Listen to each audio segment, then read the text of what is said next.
a.m. Central Time. The Power Mall is now open at 877-817-9829 for those of you who want to place orders to keep us on the air. Brady, get a hold of Catherine and talk to Power Hour Jay about that rookie card. We appreciate that. Now, we had people calling ahead of time because Fred Dashevsky with U.S. Coin Capital is back on the show with us here. And, of course, there's a lot of things going on that apparently have got some people concerned. And I'm being nice because I could say a whole bunch of other things because they look at D.C. and they start cussing their fool heads off, knowing what's going on there. And it is a joke. It's a sideshow of magnanimous proportions. When they're not trying to get us in World War III, they're spending money like a drunken sailor in a strip club. Fred, you got a pulse on economics. You've been in the business and gotten degreed in this, in political science, psych, and I mean, you know the psychology of the way that people spend money, especially on the government level. But welcome back to the show. Recourse. Yeah. They right? don't have to answer for it. Yeah. It's one thing for an individual to spend more money than they have. They eventually have to pay the bill, but government gets away with this crap, year after year, month after month, and it gets progressively worse because they have that backstop. And, I remember just a few months ago, we were talking about the idea that the government was about to run out of money. And they kicked the can down the road and they solved the problem. Well, guess what? We caught up to the can again. So the government is literally just a few days again from going completely at default. And they're scrambling to figure out, how they can finance themselves through the next couple of months. We had a February 6th deadline. We've got a March 2nd deadline. We had a January 19th that came and went. And all they're doing is continually kicking this can down the road. But meanwhile, like you said, they've been spending progressively more and more money. This year, they have set off on a pace that has been unprecedented. The bond sales have been enormous. The raising of debt because of the needs and the government spending so far this year, we're definitely going to set a record. But, they had an agreement that included the Transportation Department, Agriculture Department, Food and Drug Administration. All those should have been funded through March 1st. But here we are now. There's just a couple days left in February, and they have not resolved the problem. So the whole point of this was that government has already spent money, and now they need to actually pay the bill. So it's interesting because a lot of people confuse this with the idea that we're talking about future spending when the government runs out of money, that they have to agree to finance the future. That's not what's happening. We're talking about having to pay the bills for things the government already has spent. And the bills have come up, and we've said, well, we're going to finance it for another 30 days and add a little interest, but we'll pay the bill next month. And next month comes up, and they don't have the money. And they kick the can down the road a little bit more. But they've forced themselves, Congress set this limit to try to curtail the spending, by putting a little pressure on themselves and saying, look, if we don't come up with the money, then we have to start cutting down some government services. So, the people will go to work at the government, but they're not going to get a paycheck. Or Social Security Administration people will show up, but they're not going to get paid. And if it continues, well, then they don't work. So the Social Security checks don't go out. Now the public feels the impact of a government that's running out of money. And like I said, this is just bizarre. I mean, it's really nonsensical. It is. And the thing is though it's lather, rinse, repeat. I mean, this is exactly what they do. It's a nonstop, and we know it. And the thing is that continuing to raise the debt ceiling doesn't help either. I mean, anybody with basic economics, like yourself, I mean, you're advanced, actually. You're way beyond that, given the nature of the conversation. I mean, this is one of the reasons why people are starting to look at numismatics and looking at investing in even junk silver like I do, and going, we really need to be looking at an alternative, because the news is out that our economy, the financial backbone of the economy, is crumbling. Do you agree with that assessment? I do. In fact, I'm not the only one. And I'm starting to hear this from people that are a lot more conservative. I mean, Jamie Dimon, for example, came out yesterday and he talks about a financial crisis that could lead to a rebellion, a fiscal rebellion. So, Wall Street could get to the point where they're so disgusted with what Washington is doing, they start pushing back. And that could mean, for example, a lack of interest to accumulate government bonds that the government needs to sell on a regular basis. If we get pushback from the public and we get pushback from corporate America and Wall Street, because they just are getting infuriated with the fact that nothing is getting done. It's year after year of the same kind of nonsense. You hit it right on the head. It's lather, rinse, and repeat. So we run out of money and we set ourselves a limit and say, our debt limit is X, and we're not going to cross this. This is it. This is the line in the sand. And once we hit that, we're going to take drastic measures to prevent us from continually moving forward. And then we get to that point, and everybody folds. They just fall apart and say, well, I know we set these things that we said we would do if we got to this point, and now we're there, but we're not going to do it because it's just simply too hard. So here's what we're going to do. We're just going to allow ourselves to spend more money. So we set a limit of 34 trillion. Guess what? We're going to raise it to 35. And when we hit 35, we're going to raise it to 30. And we're just going to keep doing this until somebody screams and says, hey, the overall size of your debt is so large right now, it's chewing up all the GDP. It's costing us so much in interest payments. We don't see how you're ever going to repay. And there's going to be some pushback. And we don't want to invest anymore in you. And there's the confidence problem. If that goes out the window, we're all screwed. Well, you're talking about Wall Street. And see, I want to bring that up because, boy, it popped into my head. If Wall Street, because you were saying they're starting to get a little testy with what D.C. is doing, what if Wall Street were to look at this whole equation and go, you know what, these bonds they're selling like crazy, maybe we need to downgrade them? Oh, okay. I mean, do you see that as a possible alternative? Well, it's happened a couple of times. You know, the credit rating agencies really kicked the bear right in the balls, if you will, because they did suggest that the grade of the American debt is not sufficient enough to maintain the AAA status. And, you know, the problem is, and I've talked about this a lot, is my concern is growing that the effective nature of our economy is fundamentally based on a psychology. It's a shared acceptance of the idea that we all are going to buy into this premise that somehow, even though we're carrying this ridiculous amount of debt and printing unbacked money every day, that it's okay and that the system can sustain itself through this for some period of time. But there are people that are starting to say that we are running on borrowed time now. Even Jerome Powell has put about a 10-year time frame on the point at which he sees this thing really just unraveling. He calls the system that we're in now unsustainable. And that was a word that was used by Janet Yellen. It's been repeated now by Jerome Powell. When the chairman of the Federal Reserve Board is coming to the American public, telling you that the government's current involvement in the economy is an unsustainable system, he's telling you there's going to be a crack.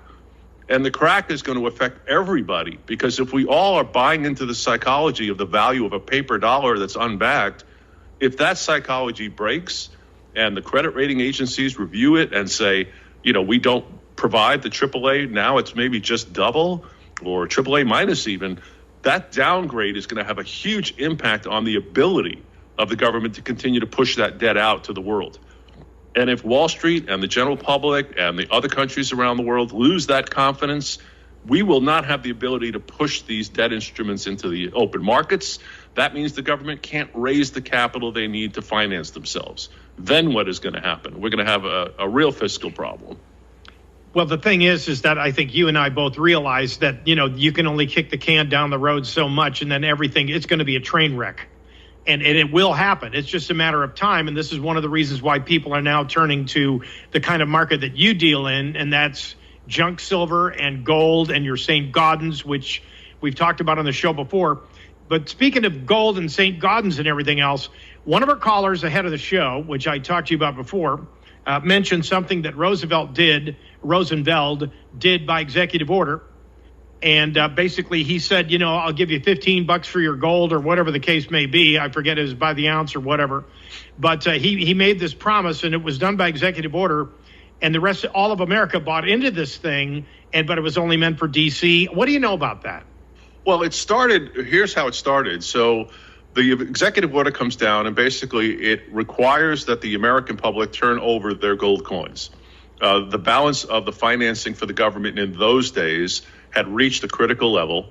We had a real fundamental problem economically, and the solution at that time was to print more money, which sounds very similar. The difference, though, was in 1932 and 1933, before you could print a dollar, the government couldn't just simply decide on its own and have Congress say, we're going to print more money. They literally had to have more gold in a physical vault to support each of these new notes. The problem was there simply wasn't enough gold. They needed to print more money. And the government had a situation where the Federal Reserve, which had started in 1913, spent the 1920s accumulating massive amounts and printing massive amounts of money. It took a lot of that cash that it had created and began to redeem it for the gold that was being held by the U.S. government. So they showed up first and began to withdraw and withdraw and withdraw. Eventually, there's almost no gold left, but there's still lots of this paper money that was gold back floating around. So the solution was get the public to turn their private gold over to the government to create the ability for the government to print more money. So the redemption occurred, and it allowed people within the D.C. district to show up at the Federal Reserve window, present their $20 bill that said at that point, gold, backed by gold, redeemable to the bearer on demand, and they could present that note. They'd be handed a $20 gold coin, actually a real St. Gaudens. So they turned over their $20 bill and they got one of these, wow, which is remarkable, right? But you couldn't do it outside the U.S. You could continue to redeem paper money for gold. But after 1933, we shut the window down and said, what we're going to do now is we're going to print more money. We're telling you that it's going to be backed by gold, but we are not going to allow the actual physical redemption in the United States. But if you were in Europe, you could take American money and show up at a bank and require gold payment. So everywhere else around the world, except here, you could redeem your cash money for gold.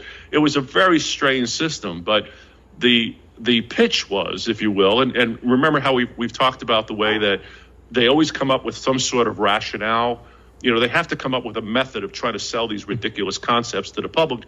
Well, in those days, everybody was feeling the effects of the Great Depression, which had gone on for, years and years and years, and was so devastating. Roughly a third of the American public were out of work. People were absolutely scrambling just to try to save a dollar. There was no employment. There was no money available. And because all this paper money had been turned in and destroyed, there was an actual absence of cash. That's what a depression is by definition. It doesn't necessarily mean just a bad economy. It means a literal a lack of capital. There was no physical money because all the paper that existed, everybody who was smart enough ran to that gold window and tried to cash it out for the gold before the window closed. So there were people in D.C. who got first crack. And then it retained itself for the Europeans and everybody else around the world except the American public.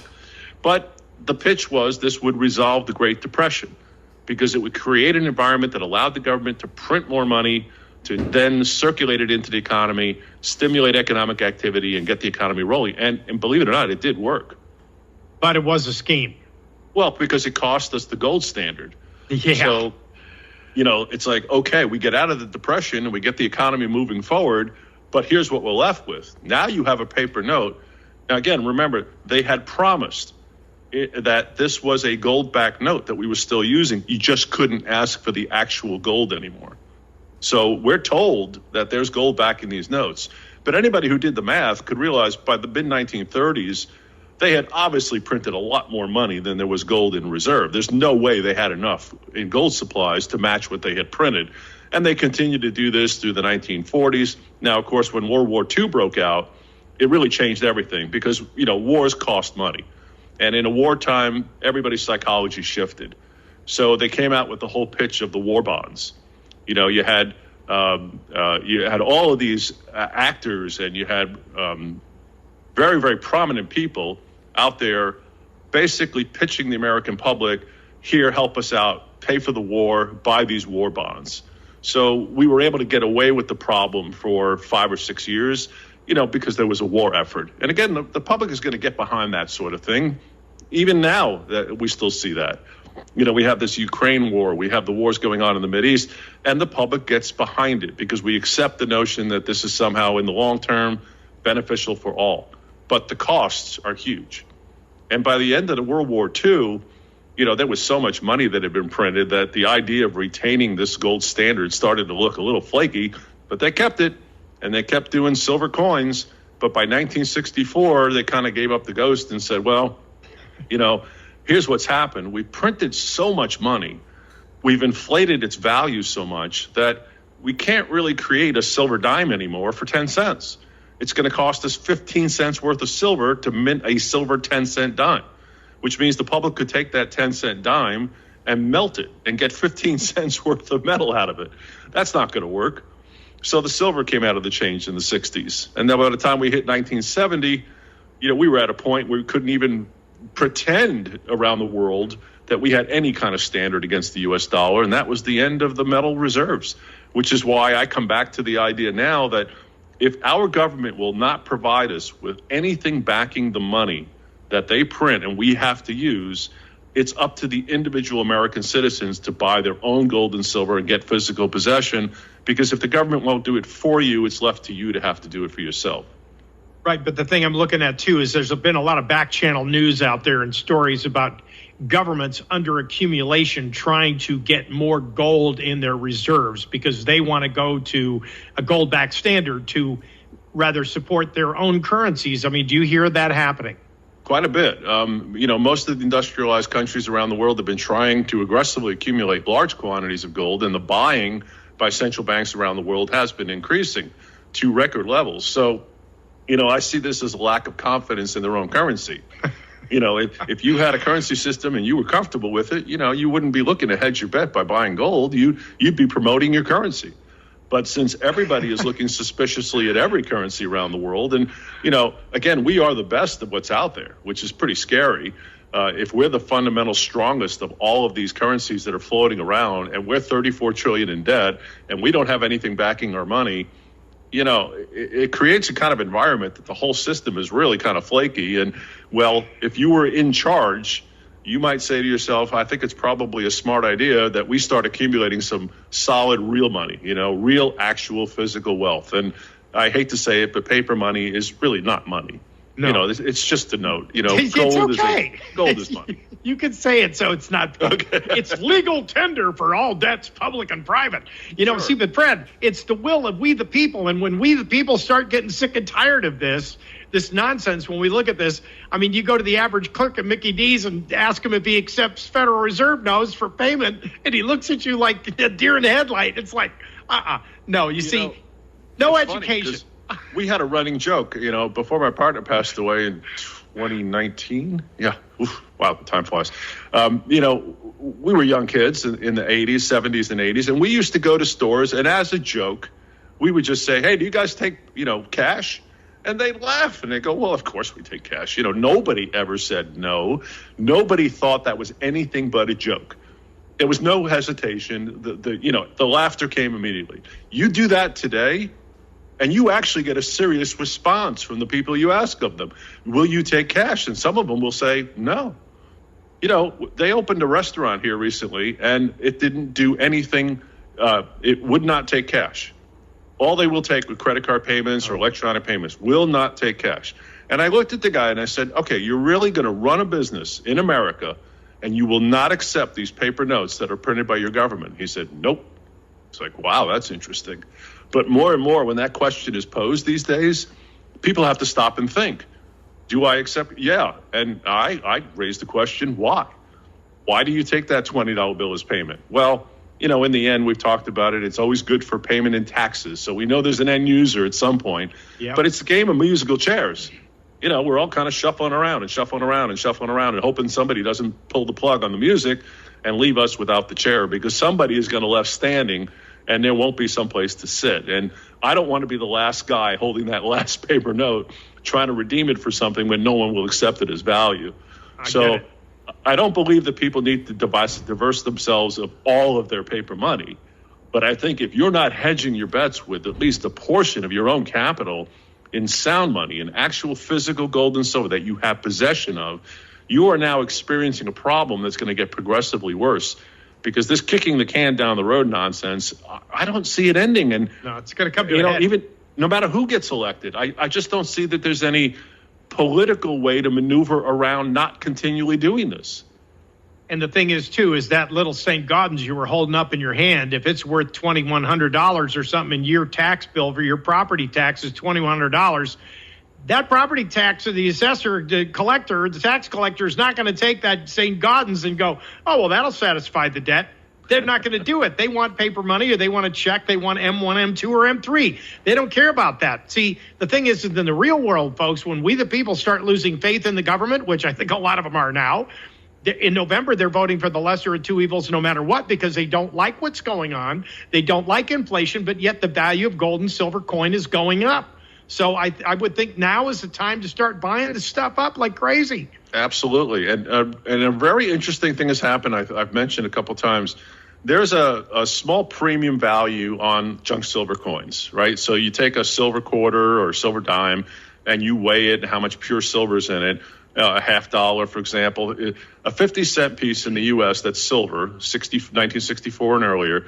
It's a half-ounce size coin, but it contains 0.36 ounces of pure silver. And people ask about the 90% silver thing. It gets a little confusing. The silver is pure. It's 100% silver, but the coin also has an additional content of trace metals, copper, nickel, things like that.